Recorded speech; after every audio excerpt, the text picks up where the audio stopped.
Hello and welcome to another edition of Two Guys and a Chainsaw. I'm Craig. And I'm Todd.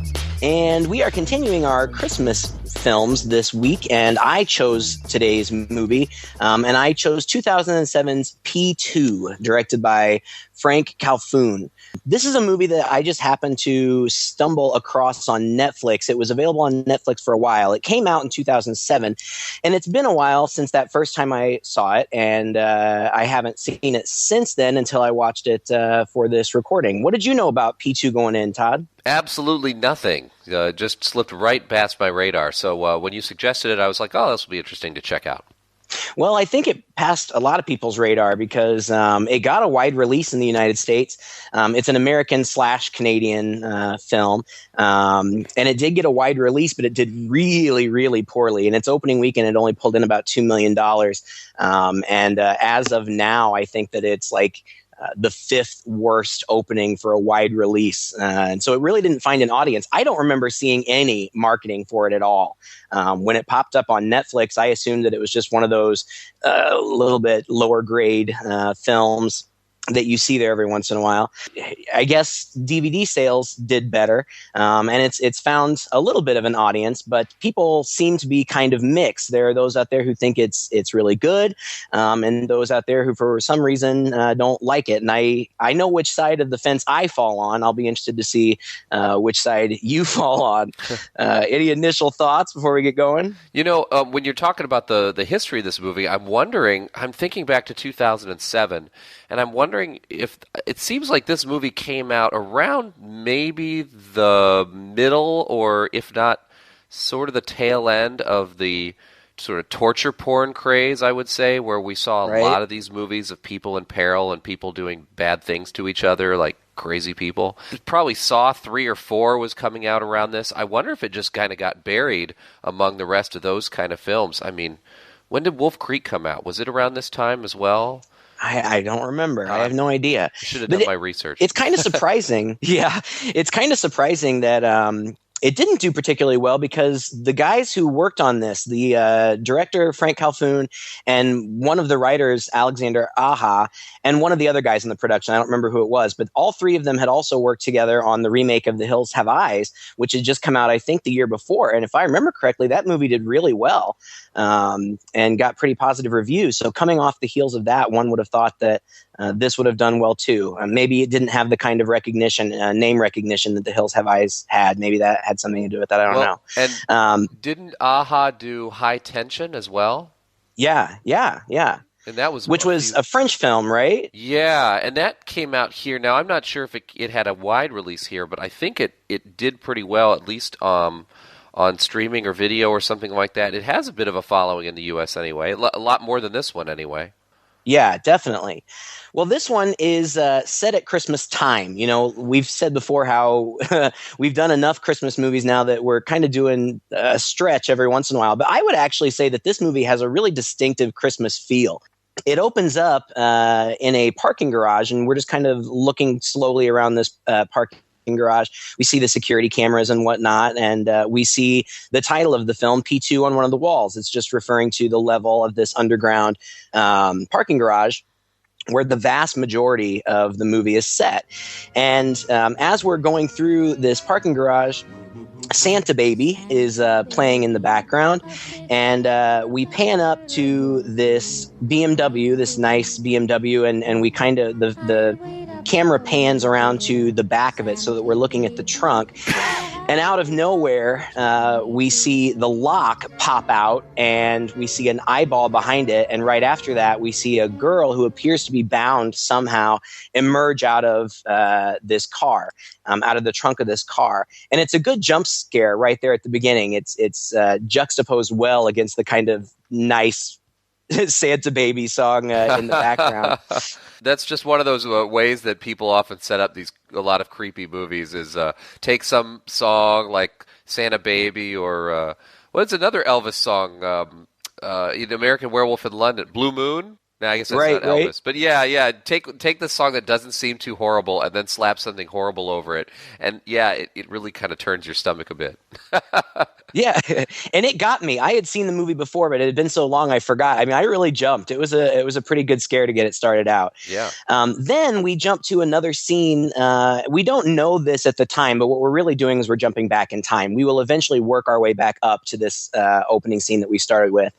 But we're introduced to our main character, Angela, played by Rachel Nichols, who has done mostly TV stuff, stuff like Chicago Fire and Criminal Minds. She does have movies to her credit too.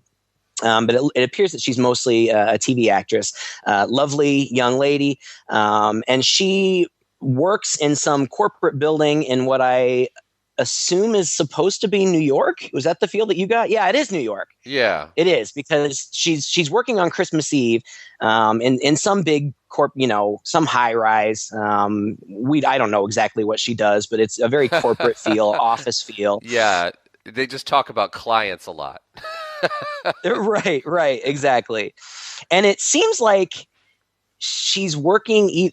The Christmas party has either happened earlier that night or maybe the day before. There's still remnants of the Christmas party around, but it seems like it's late at night and people are starting to file out to go home. And she's one of the last ones there. And this guy comes into her office.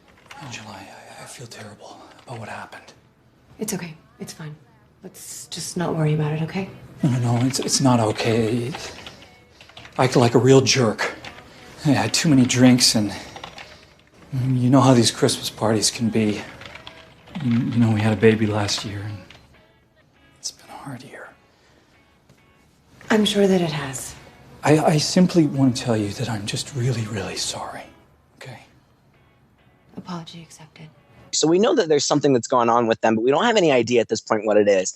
But it comes up later. She talks on the phone to her sister, Lorraine, and she's supposed to be going home to New Jersey that night for their Christmas celebration. But she's late, and it seems like that's kind of par for the course for her. You know, it seems like they're kind of doubtful of whether she's going to make it or when she's going to make it, but she assures them that she's going to be there. When she does leave, she's the last one to leave. She runs into Carl, a security guard, who tells her that he does have to work tonight, but that after that, they're closing the building down for the next 3 days. So she goes down to the parking garage. She's got a Santa suit that she's supposed to be taking so her dad can dress up as Santa for his grandkids, her nieces and nephews and whatnot. And she's got some gifts and things. And she goes down and we see that her car is the same black BMW that we saw before. But she gets in it and it appears to be dead. Meanwhile, we see that somebody is watching this car on surveillance. So she grabs the gifts and everything and heads for the security office, where she's first greeted by Rocky, this Rottweiler, that seems like a pretty aggressive Rottweiler. And that's where she meets our other main character, Thomas, played by Wes Bentley, who I always remember as the bag boy from American Beauty, the weirdo who is always like taking photographs of like shopping bags and whatnot. Mm-hmm. But he's been in lots and lots of stuff. He's a good looking guy, dark haired, blue eyes. He's also been in American Horror Story. He was in one of the Hunger Games movies. You've seen him around quite a bit. Now we've met both of our main characters, though we may not really know that yet. And Thomas seems very nice and helpful, but at the same time, he also seems like he's kind of got a little bit of an edge to him. He offers to help her with the car, and she's grateful, but she thinks it would be better to just get a cab. But he says, "Nah, I can get you up and running. I've got a charger." And so they try, but he can't get it started. So she is just going to get a cab. And it appears like he doesn't really think that maybe she's as grateful as she should be for his assistance. Yeah, I'm sorry about that. I don't know what happened. I thought I could do something about it. That's okay. You've been great. Can you just let me into the elevator room now? I was just trying to help. I know. And I appreciate it. Thank you. Hey, listen, I know you're upset about your car not starting, but it's the holidays, you know? It's time to be thankful. No, you know what? You're right. Yeah? I should be thankful. Did you have any idea where this was headed at this point? Yeah, I kind of did. I'd say that maybe it's just the title of the movie, P2, and the opening scene that precedes it. I knew that we were probably not going to leave this parking garage.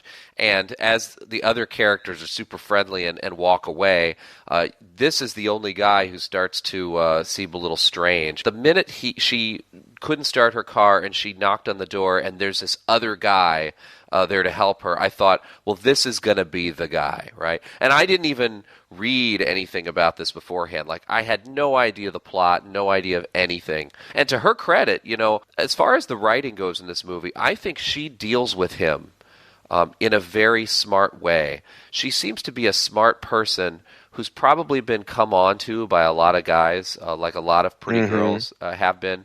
And again, we even get that suggestion maybe from earlier, her interaction with Jim. Right.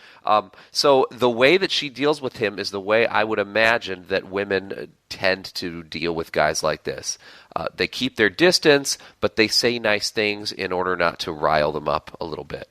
And so she's so, that's okay, that's fine. No, really, I appreciate the help, but really, let's get me a cab. Throughout this movie, at least the earlier moment when she starts to become in peril, I think it's really smart that she deals with him in that way in the beginning, at least. But yeah, I saw it coming from a mile away the minute we met this guy. In fact, I actually thought that Tom was not the security guard at the building, because when she meets him in that room, he makes a big deal out of looking for his keys. And he's kind of come in from the back.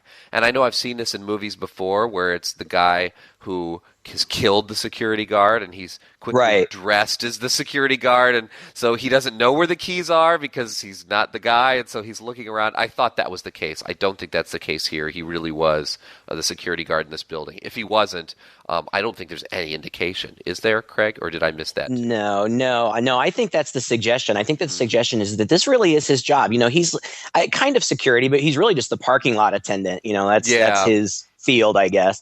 And we get the sense later on that he has been watching Angela for a long time. And I think that's the case. And that what's about to happen is something that he has planned. It has to be. There's no way that he could have just done this on the spur of the moment. There had to have been a lot of planning that went into it. Yeah. As it turns out that he's a psychopath and that he's obsessed with her. He doesn't know her at all, and she doesn't know him. But he apparently has been watching her for a long time. And I have to say that Wes Bentley, I think, does a really good job in this movie. I think the guy's just a good actor, period. But he plays a really good job of somebody who's really unhinged, because it really seems like he does want to help her. He does want to be her knight in shining armor. He just doesn't realize that the way that he's going about it is totally psychotic, and that being so self-unaware, that really reads to me as actual crazy. And that becomes clear very soon, because Angela goes back upstairs and Carl's not there. And I'm thinking, where's Carl? Why wouldn't he be there? He was just there a little while ago. She calls and tells her family that she's running late, but that she's still going to be there. And then she calls for a cab, and she waits in the lobby and kind of falls asleep until the cab gets there. And it honks for her. She grabs all her stuff and goes to leave, but the door's locked, and she can't get out. And Carl's still not around, so she can't get his assistance. So she yells through the window, hold on, just wait a minute, I'll be right there. And she runs back down into the garage. Apparently, it seems like she's going to try to exit through the garage, but when she gets down there, it's all closed up and locked up too. The cab takes off. And right after that happens, all of the lights in the parking garage go out. And so she's kind of stumbling around in the dark, trying to use her phone as a flashlight, like we all do. It's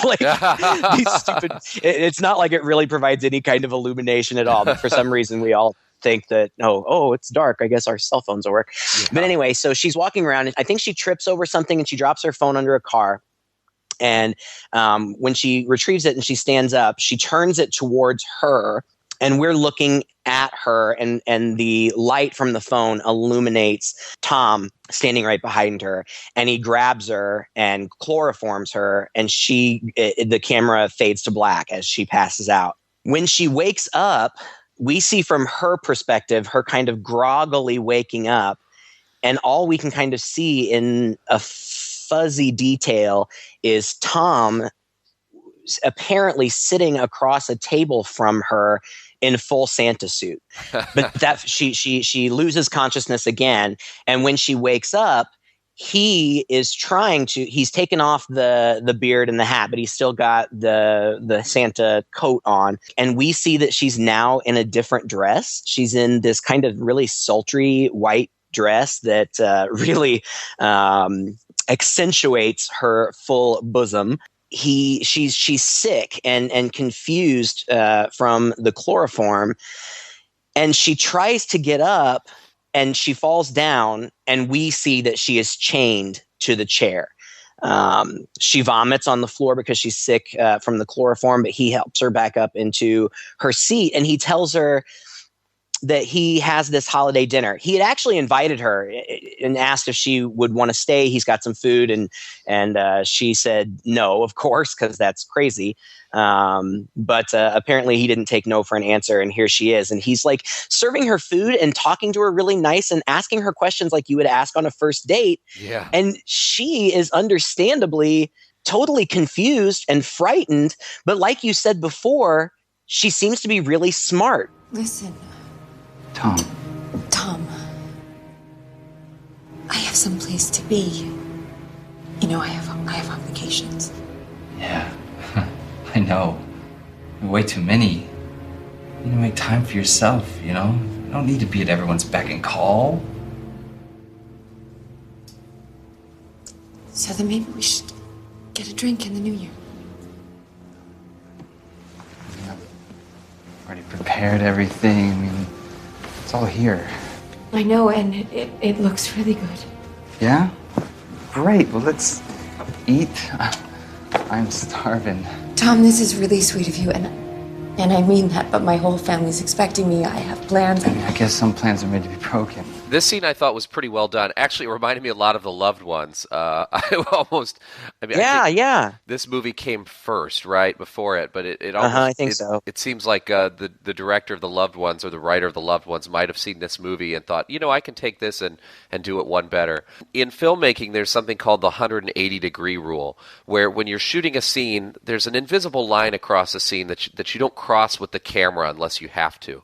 So if you can imagine, like, say, a dinner table, you're only going to shoot from one side of the table. One person is looking to the right and talking to a person, and then they're responding and they're looking to the left, in the close-ups. If you start going back and forth between the different sides of the table, it becomes confusing to you spatially. And suddenly this person is talking to the right, and then the other person responds and they're talking to the right. It seems odd. And so that's just a general rule of filmmaking, is that you don't do that. And the way that this scene starts out, she's on the left and he's on the right. It's shot from that side of the table. And it's a position, just naturally as people, we're comfortable with left to right scenarios. So when she's on the left, she seems like I guess the scene seems a little friendlier, if that's one way to put it. Not that she seems like she has the upper hand, but at least our sympathies kind of lie in her direction because she's on the left and he's on the right. It's just a subtle psychological thing. But then she says the first thing that he doesn't like. My boyfriend's gonna get worried and he's gonna come looking for me, Tom. And at that moment, the shot is over her right shoulder, and the camera slowly pans behind her and comes around to the other side of the table in a nice swooping motion, and there's even a musical cue with it. And that visually is very effective at signaling a sudden change and a shift.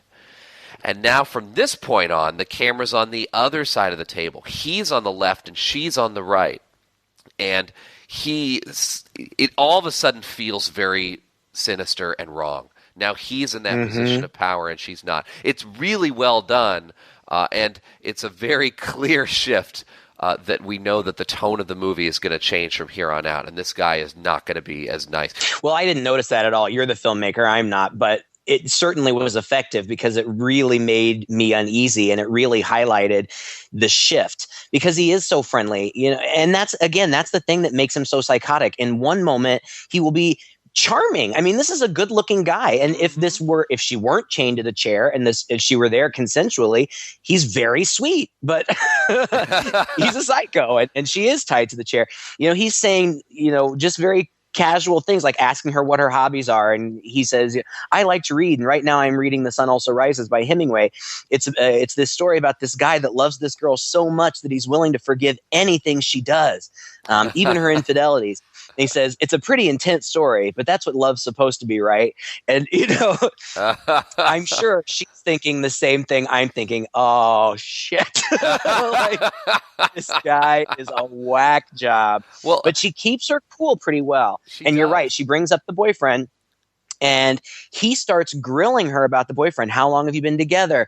What's his name? What does he do? And she says he's a sports writer. And he's like, well, for what publication? And she says the Washington Post. And he's like, oh, I read that. I don't remember his name. And he says, I even have one. And he goes to grab it. And she's like, no, he's online. He does it online. And he just keeps on grilling her, until finally. You haven't been very talkative since we met. But now, you're telling me all about your boyfriend. Oh, sorry, fiancé. So either we become best friends over dinner or you're lying to me. And then he says something about her family and he calls them out by name. So this guy has obviously done his homework, and that's scary in and of itself too. Yeah. I mean, he's clearly he's stalking her. She didn't know it; she had no idea. But who knows how long this has been going on for him to know so much about her. What makes it even spookier is that she has never even seen this guy before. Like, this isn't like the parking attendant that she sees every evening and waves at or anything. She has no recollection of this guy whatsoever from this building. And it's effective. I mean, this is a really tense movie. If I were going to criticize it at all, I would say that it maybe is a little bit long. And it's not a long movie. It's only an hour 40. But it's really tense, and it never really gets slow or boring. But I felt like maybe they could have trimmed it just a little bit.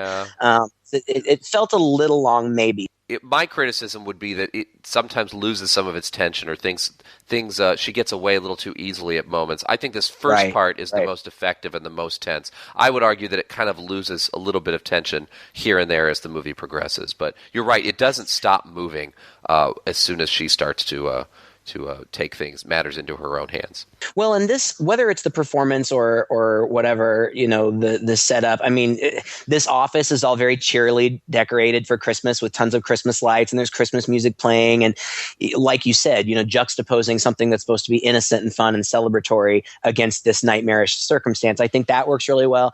But once she does get away, which she does. I mean, not completely, but she gets away from him for a while. Then it becomes, I think, a little bit more typical. It kind of starts following the same sort of pattern as many slasher movies. Yeah. And that's okay. I mean, I don't have a problem with that. And it's still enjoyable and fun. But this first part feels very much like something that I haven't really seen exactly like this before. Yes, and it feels fresh, and I like that. Mm-hmm. Yeah. He makes her call her family, and it's a very tense scene where, he dials for her, but he makes her do it on speakerphone. And as the phone is ringing, he kind of runs his hands sensually up her arm and up to her neck. And it seems very sensual until he then puts his hands in a choking fashion around her neck. So obviously she's threatened and she has to do what he says. Oh, that was so creepy. It was creepy, and it was sad, and it was hard to watch. And she's a good actress too. I mean, trying to keep her cool so as not to alarm her family, and also so as not to incur his anger and wrath. But she just tells her sister, I'm sick. I had to go home. I'm not gonna be able to make it. And the sister, she's like, gosh, you always do this. You always put your family or your work first. And meanwhile, she's crying, and the mom gets on the phone and says, oh, it's okay, honey. We'll see you tomorrow. Just get your rest. And then they hang up. And then he gives her a present, and it's the surveillance footage of the incident that we don't know about, but that was suggested with the whole gym conversation earlier.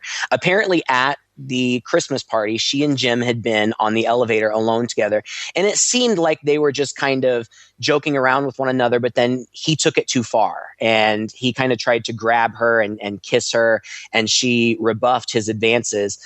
At that point, he says, let's go for a ride. And as he unchains her from he's down because she's shackled by her ankle to the chair. So he has to get down to do that. And while he's doing that, she's looking around at the table where there's been food and dining stuff set up. As soon as she's unchained, she jumps up, she grabs a fork, and she stabs him in the back with it. But he's able to overpower her, and he handcuffs her behind his back. And I'm thinking, oh man, she's in trouble now. But he's just such a psycho that he's like, oh, now why would you go and do a thing like that? I'm just trying to help you. And he remains calm. And he puts her in a car, and they start driving around, but she can tell that they're driving down. She says, I thought we were going for a ride. And he says, we are, but it's nicer down here. And this leads to a really chilling scene that I want you to tell our listeners about, because I want to see what you thought about this scene. Yeah, this was a pretty good scene, actually. And you're right, it was very chilling. And I guess I wasn't expecting it. He pulls down to level 4, P4. We've gone from P2 to P4.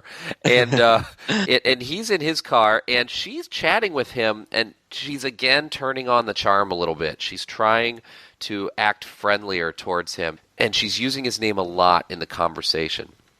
And they get down here, and he turns his headlights on, and in front of them is this guy, Jim, who is duct-taped to an office chair in front of a little bit of a distance in front of a wall, and in front of them.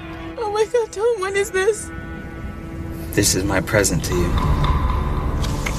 Take this and show him. Show him what? Show him you're not a slut.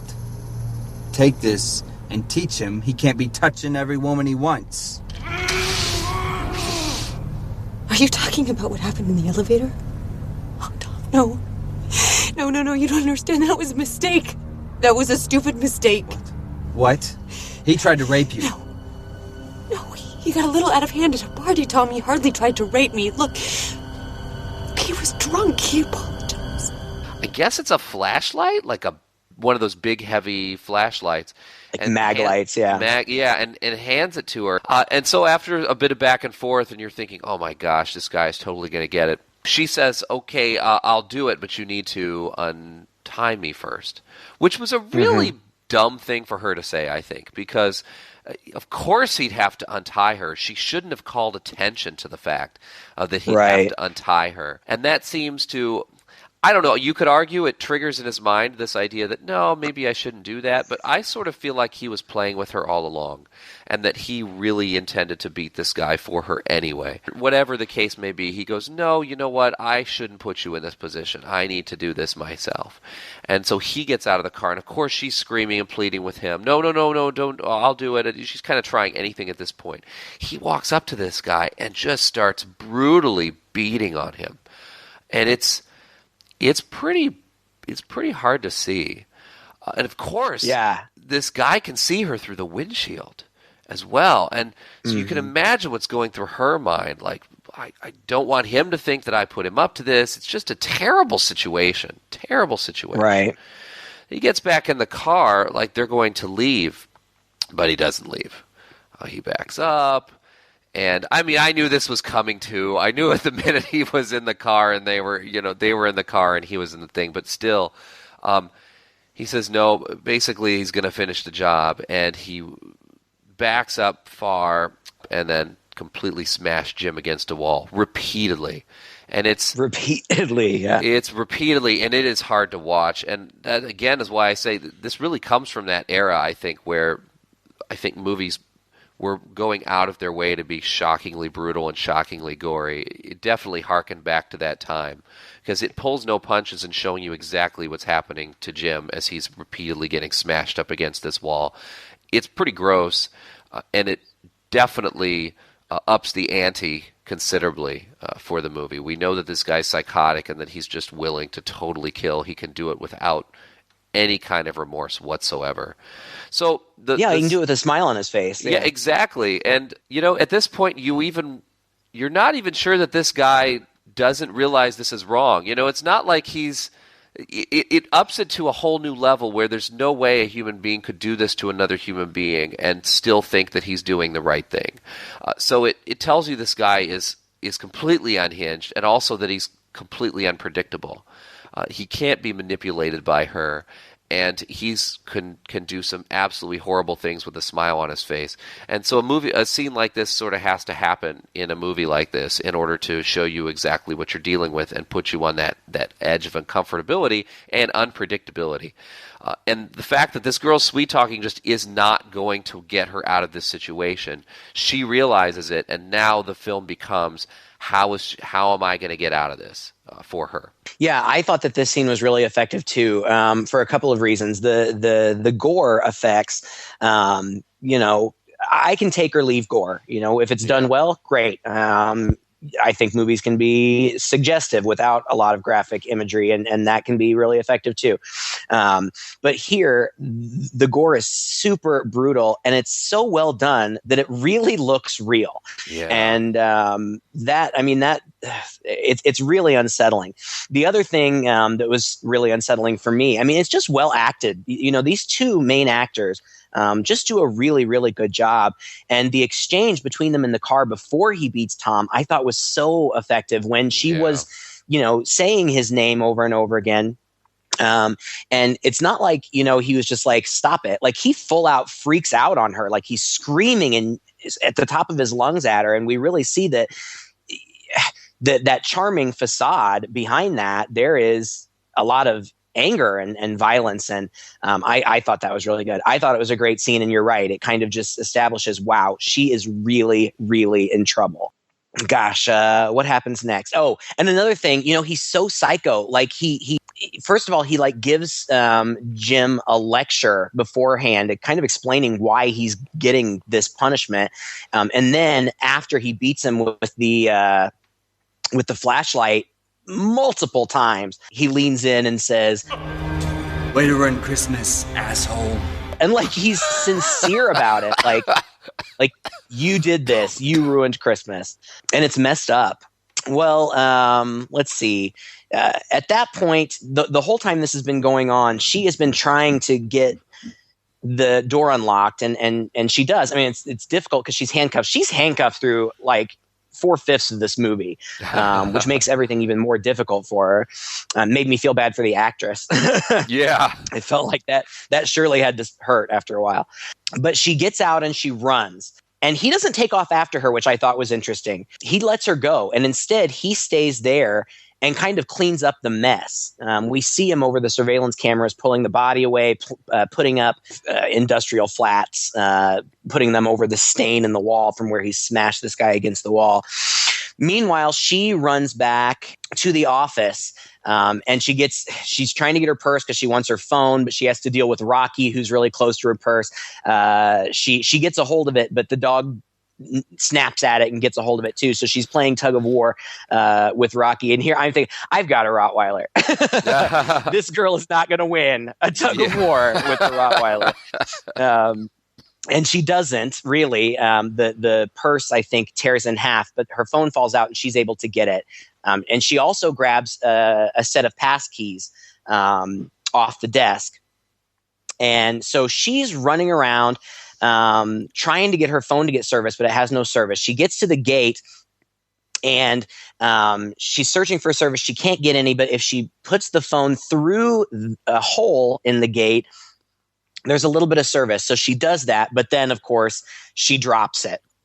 Yeah. But I think that she had already dialed 911. She can't tell if there's anybody on it. But she says, if anybody can hear me, and she explains her situation. She says what's happening. She says where she is. Meanwhile, Tom's looking for her, and he's getting close. And we think that he's going to find her because her handcuffs are stuck in the gate. She can't get out. But right at the last minute, Tom comes around the corner, and she's not there. And she runs to an elevator and gets in the elevator just right in the nick of time. But I don't know if the elevator is locked or something. I mean, earlier we had seen Carl lock the main elevator that they had used to come down. So I don't know if this elevator is locked. She can only get it to move in between the floors of the parking garage. Yeah. Maybe it's just a parking garage elevator. I don't know. I think it was the lock, because they make a big deal out of Carl locking the elevator just visually a couple times in the movie. And I think she even says, "Well, why is it locked?" or something like that. But yeah, and I feel like this whole sequence here, this is where I lost a little bit of tension, because I felt like this was happening a little too easy for her. I hate those scenes in a movie. I mean, you're always rooting for her, right? You always want the character to get out of these situations. So you're like, yeah. Oh, don't find her. I mean, that's going on in your head. But at the same time, without the impending danger, you lose the tension and the gut wrenchingness of the scene. And the bit where her arms almost seem stuck through the door, and they're intercutting that with Jim getting closer, they pull one of those old tricks where he comes around the corner and suddenly she's gotten out. Like, she's just not there. Right. And I can't really tell where or how. It's just a little too easy, because this is a big, wide, empty parking garage. A voice should travel through here like nothing. Footsteps will travel through here like nothing. And he's getting super, super close, and suddenly she's not there and she's managed to escape. That happens so often in this movie, just so conveniently, that it really kills, I think, some of the mood. Even though I'm rooting for her, even though I want her to get away, there's a part of you that's a little like, what? It's a mixture of disappointment and a little bit of disbelief too, that she's able to then run away from this guy and make it to this elevator. And he's even got the dog with him at this point, doesn't he? Yeah. So, yeah, he's searching for her. He's got the flashlight swinging around, and she's able to evade him and this dog. A dog which, I mean, if I remember correctly, there's a shot of her kind of around the corner, just maybe about 30 feet away from him and this dog. Yeah. And the dog, I thought, well, the dog's going to smell her or sense her, or with its hearing, it's going to be able to hear her breath or something, but he doesn't. It's a little too convenient. Well, I get what you're saying. That part actually felt very tense to me, because I thought that he was going to come around the corner and she was still going to be there. And so it was kind of a relief to me when she was gone. Realistic? Maybe not. And then this next scene that's coming up too, realistic? Certainly not. And I almost, again, I don't hate this scene. I appreciate it for what it is. It pulls me out a little bit. Because it just feels so unrealistic. She gets in the elevator and she stops it there, which I thought was actually pretty genius. It's brilliant. I mean, even if she had to wait it out for the next 3 days, I mean, in theory she could. But what happens is, she tries to call security on the thing in the elevator, and somebody comes on and got an Indian accent. I knew it was Tom from the beginning, and eventually he reveals himself that it is. And he's just saying things like, if you just give us a chance, it can work out. You'll grow to like me. That's usually what happens when two people are forced to be together in a stressful situation. They have to depend on one another. And at this point, safe behind the doors of this elevator, she's letting him have it, telling him how she really feels. And so she's saying, I'm not coming out. There's nothing you can do to make me come out. Well, apparently there is, because he lowers a fire hose into the shaft from the floor above and turns it on. And water starts to fill the elevator, which wouldn't happen. It just wouldn't happen. I mean, first of all, it could have run down the sides, and I'm sure that there's some sort of drainage in elevators. It's not like this is a watertight deal. Yeah. But not only that, so she's freaking out, and then something comes falling through the ceiling that he's obviously thrown from above, and it's Carl. It's Carl's dead body. So she gets out at P3, and she takes off running again and hides under a truck. So then Tom comes back down. He goes in, he looks at Carl first, and he says to him, "Way to ruin Christmas, Carl." And like, it sounds really funny when I say it, but when he says it, he's so sincere in saying it that it's creepy. I mean, this guy is just totally whacked. So he kind of finds her under the truck, and he doesn't actually look under there, but I think he thinks she's under there, and she is, and he's talking to her, and he's also popping the tires, and every time he pops a tire, it lowers down. And so after he's popped 2 on one side, she rolls out the other side and takes off and gets away again. I guess you can consider that realistic, that he doesn't feel like he needs to chase her because she's stuck in here. She can't get out. And he has access to these security cameras, which show every part of the building, so he can find her. And I guess that's kind of what he does. He goes back to the office, and I loved this scene too. He puts an Elvis ornament on the turntable of a record player and puts the record on, and it's Blue Christmas by Elvis Presley. And he does the entire number. Like, he does a Elvis impersonation, which is actually quite good. I mean, the guy can move. And you see a picture of him on the bulletin board in full Elvis garb. So apparently this is something that he does. And I just thought that it was really creepy to watch him stand there and dance and sing while he's watching her run around on the security cameras. But eventually he gets so into his performance that he doesn't see that she grabs a fire axe and starts taking out the security cameras. And then she does what I wanted her to do. She heads back towards the office with the axe. Yeah, and this bit where she's taking out the security cameras, I thought, oh, wow, this is cool. Because, as you say, he doesn't notice. Every time she whacks a camera, he's kind of into his performance, or he's turned around, or he's twirling or something. And the way that the screens are set up, they can only show, so many cameras at once. And so when a camera goes out, it's not like in other movies where the camera goes out and then all we see is fuzz, and somebody notices, hey, camera 3 is out. But it just gets replaced automatically by another feed. So she's doing a really smart thing and whacking out all these cameras. Now, she's not whacking out enough of them. Right. But then none of that ends up going anywhere. Like, I thought for sure that this would turn out in her favor. But the way the rest of the movie plays out, it doesn't really even seem to matter. Because it doesn't really come into play. He doesn't turn around and notice, hey, wait a minute, I can't find her, and go back out again. He doesn't run to the screens and frantically look for her at any point and where is she? Right. There's just nothing. And that's one of the weaknesses here of this setup. The great thing about it that I thought was really good is that the movie constantly reminds you that there are security cameras all around. Right. It seems like there's no inch you can go. And we're seeing the security cameras early on. And, of course, the whole thing is predicated on the fact that he's monitoring her. And the incident that incites him to take action happens on a security camera in the elevator. Yet the problem with the security cameras is there's only one place you can see them. And that is in the office. So if she's out running around and he needs to find her, eventually he can watch these cameras, but he's going to have to leave there. At which point she's going to have changed her position. So it seems like this really sinister thing, but honestly, it doesn't end up mattering, and it couldn't end up mattering because of that weakness. So I was a little disappointed too, in that didn't end up being as effective as I thought it would be. And her knocking out those cameras didn't really make any difference for her in the long run. Not really. I mean, I guess it kind of allowed her to get back to the office unnoticed, I guess.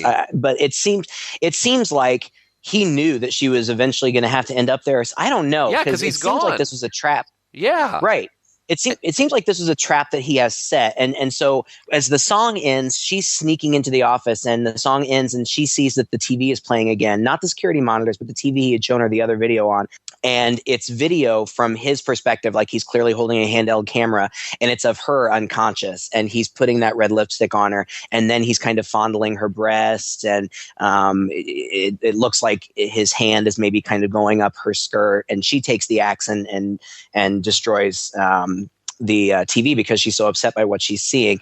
Unfortunately, his plan worked. She was distracted so that he was able to sneak up behind her, and he tases her. And she's unconscious.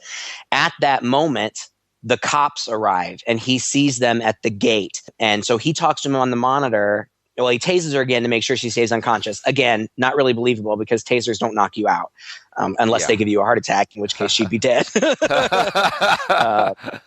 But anyway, she's knocked out. He goes down to talk to the police, and they say they received a call about a disturbance. So apparently her call had gone through.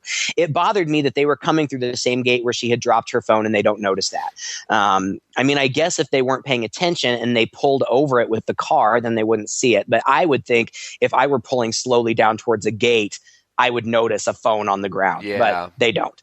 They want to look around, and they do. And it looks at some. They appear very suspicious, but he's very calm and just says, "Nope, it's been real quiet. Nothing's happened here." Meanwhile, we find out that before he has gone to go to the cops, he has locked her in the BMW. So we have now looped our way back around to where we began.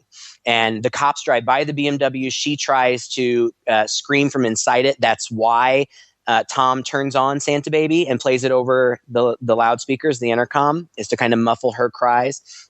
And the cops eventually leave, but she gets out as they're leaving, and she's running, trying to get to them before they leave. But she's just a split second too late. Tom is there putting the gate down, Tom and Rocky both. And so she turns and runs away again. And this time, Tom sicks Rocky on her. Yeah. And you talk about this scene 'cause it's too hard for me. Well, this movie is definitely willing to go places. I will say that before that, the cop sequence was really well done.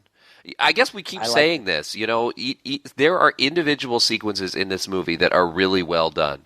To me, the movie as a whole pieced together, I won't say I didn't like it. I guess I would just say that it didn't hold the interest for me, and maybe I've seen too many of these movies. Maybe I'm getting kind of tired of the psychotic guy keeps a woman in peril somewhere, and then she's trying to get out, and it's this cat and mouse thing.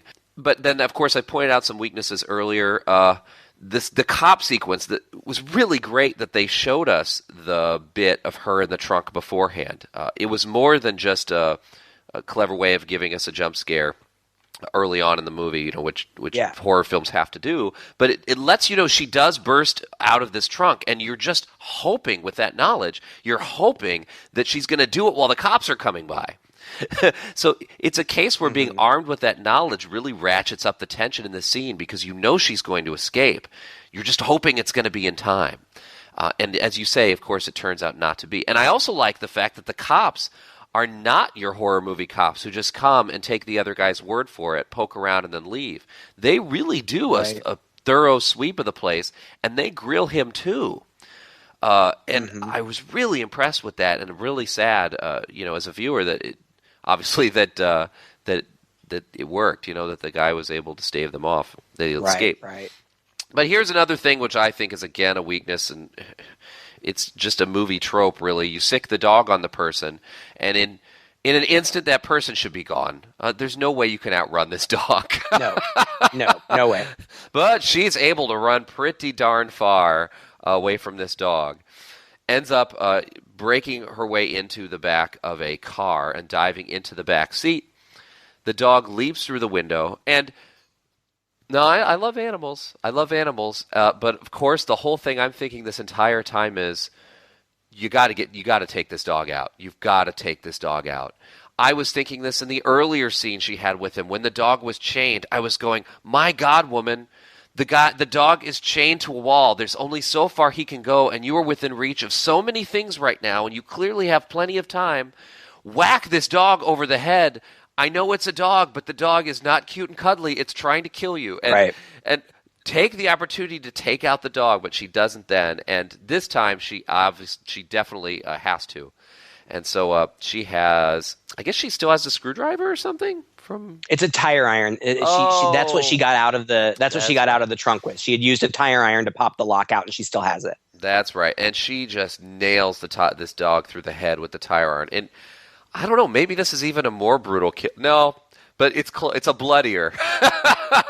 Yeah, blood sprays everywhere, and she kills this dog.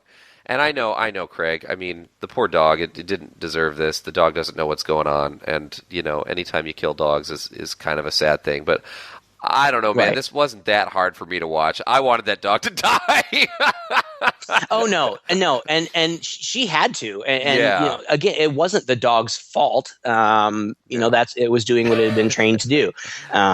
It's just violence against animals just bothers me anytime, anywhere. It's just really difficult for me to watch. She had to do it. I probably would have done the same thing. It's that dog looks just like my dog. So it was just unsettling, and I was glad that my dog wasn't in the room because I wouldn't have wanted her to see that. That's hilarious. But anyway, she gets out and she breaks into this rent-a-car place, which is down in this garage. He comes and he finds the dog, and he's saying things like, "Why would you do that? Huh? He's just an animal! Angela! Why would you kill a defenseless animal? After all I did for you, to help you, this is what I get? You kill my dog! You're really starting to piss me off! I mean, he's just crazy. Like, he has absolutely no reason at all. I mean, he's just crazy. He sees her bloody handprint on the door. She's tried to call 911, but it was busy. Of course, it's always busy in these movies. I groaned at that. I'm sorry, I totally groaned at that. 911. Please hold. Our lines are busy. Oh, come on. Right. I don't know. I mean, the holidays I guess crime rates do go up on the holidays. I suppose. But, she could have called anybody. She could have called her sister. I mean, there's so true. Yeah, I don't know. She had time. She clearly had time. Well, I don't know. Maybe she's like me and doesn't really know anybody's numbers. I don't know anybody's phone numbers. I just punch their name in my phone. That's a good point. Who knows? Anyway, so she actually tricks him, and I thought this was really clever. She's hiding in something, and it appears that she's hiding in this cabinet that he has found. And there's even a little piece of her dress sticking out of it. But when he opens it up, she's not in there. What she has done is she's just torn off a little piece of her dress to trick him. And when she's not in there, he turns around. She's right behind him, and she sprays him in the eyes with something. I don't know. I don't know what it is. Doesn't really matter. Something aerosol that burns his eyes. And she has grabbed keys from this rent-a-car place. She runs out there.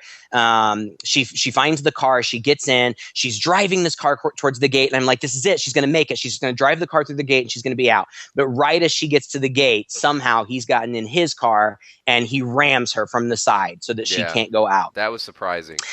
That really hits me. It was quickly. Surprising. I don't know if I believe that it could have really happened. I don't know how he got there faster than her. There's no way. And now he can see again. I mean, Right. And maybe we're supposed to believe that just he happens to get there right at the same time. I don't know. Yeah. I don't really care. I mean, it doesn't bother me. It was exciting. Yeah. It was. But her car is still, I mean, he hits her hard, but both of their cars are still operational. So she takes off again. He takes off after her, but somehow he pulls around, so he ends up in front of her, and they're face to face, and it's this classic game of chicken. And he's revving his engines, and I love it. At this point, she just goes, "Let's effing do this." I love it. And they both start barreling at one another. And she is, this is it. This is the end of the road for her. It's all or nothing. She does not puss out. He does. And so she goes right by him. And again, I'm thinking, this is it. She's going to make it. But then she crashes the car and flips the car. Oh. And it's that classic thing where the horn is blaring because she's unconscious with her head down against the horn. And he goes to the car, opens it up, and starts to try to help her again. And she takes this nail file. Again, she has this because she got it out of the back of the car. I think it's a nail file or some sort of, maybe it's a screwdriver. I don't remember. And she stabs him in the eyeball with it. And then they show the stabbing close up like 2 or 3 times. Yeah. Ugh, so gross.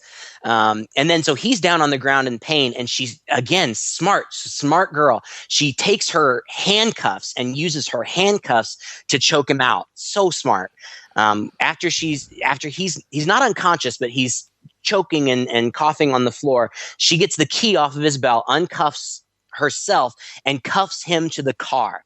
And meanwhile, we see that due to the accident, gas is now leaking out beneath him. And at this point, I thought that Wes Bentley did such a good job because he goes back to his kind, charming self. Angela, I just wanted to be friends. alone. I'm always alone. I almost felt bad for the guy. Yeah. You know, I almost believe that this poor guy really is just, he doesn't have anybody. Maybe he doesn't have anybody because he's crazy. But I felt bad for him nonetheless. And it looks like she's just going to walk away and leave him there and get out and probably call the cops. And that's when he makes the mistake of, again, showing his true colors and calling her a word that no tough girl like this is going to take laying down. He calls her a stupid effing C word. And that just stops her in her tracks.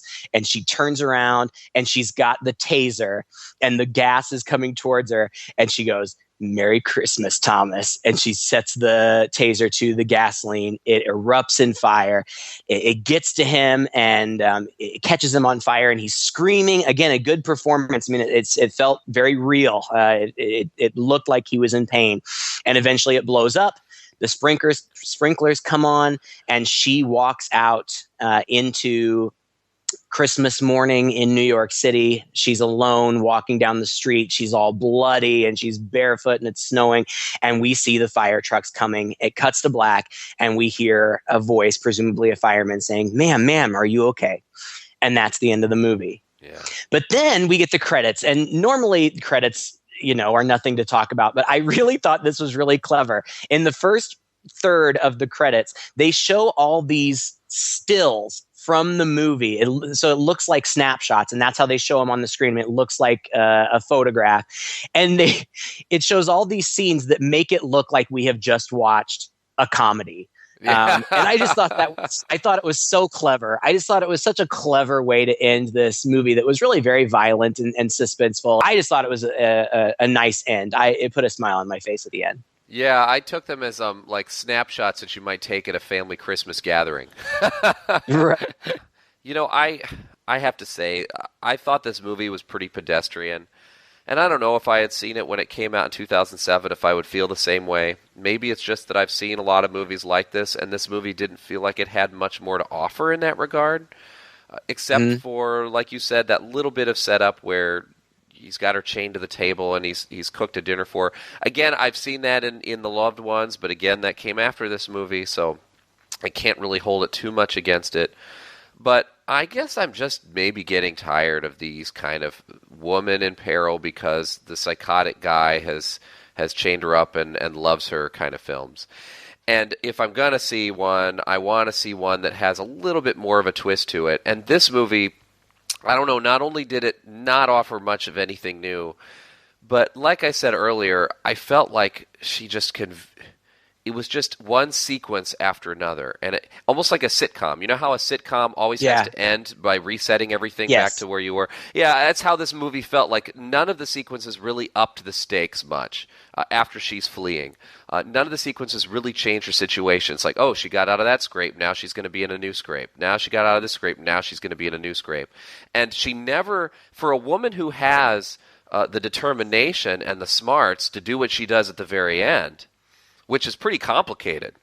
Pretending to be unconscious, stabbing the guy in the eye, then choking him to the point of death. Why she didn't choke him to death, I don't know, but maybe she thought he was dead. Taking his keys off, unlocking herself, and then locking her to there. There were so many other times in this movie when she could have done the smart thing that she didn't. When she goes in and she's like gonna take him out with the axe and then gets distracted by the screen so much that she blows her cover by smashing it. True. The whole 911 sequence is nice. It's really smart that she's gone to this trouble of putting her dress in the door, but she just maces the guy and doesn't finish the job. Right. She maces him and runs off. And when she escapes from underneath the truck, there's just this convenient hole in the wall that she ducks to so that she can escape for the next sequence. That was disappointing to me. His other movie I felt like wasn't really like this. High Tension, I felt, and maybe I'm misremembering that movie too, but I felt like High Tension was a film. And again, he directed High Tension. I think he just wrote and produced this movie. But But yeah, that one held a lot more for me. And by the way, we're going to have to do that movie. I don't think it's on our list, but we've got to put that on our list. Yeah, I've seen it, but I remember nothing about it. I don't remember anything about it. It's been so long since I've seen it. I understand your complaints about the movie, and I agree with them for the most part. But I like this movie. I don't love it, but I actually kind of really like it. And I think that the largest reason for that is because of the performances of the lead actors. I thought that they both did a really good job. The Angela, Rachel Nichols, again, I've never seen her in anything else, but I thought that she really held her own. And Wes Bentley as Thomas, I just thought his performance was phenomenal, which is ironic because he's later said in interviews that this movie was filmed during a decade in his life where he was severely addicted to, I think it was cocaine and heroin. Really? And he was really just, taking whatever roles he could get to have money to pay for drugs. And I wouldn't have believed that if it hadn't come from his own mouth, because he seemed very much in control of his performance. There were a couple of times, because I had read that before I watched it again, there were a couple of times that I noticed that he had like sweat on his forehead and stuff, but that's not out of character. That could easily just be from the lights or whatever.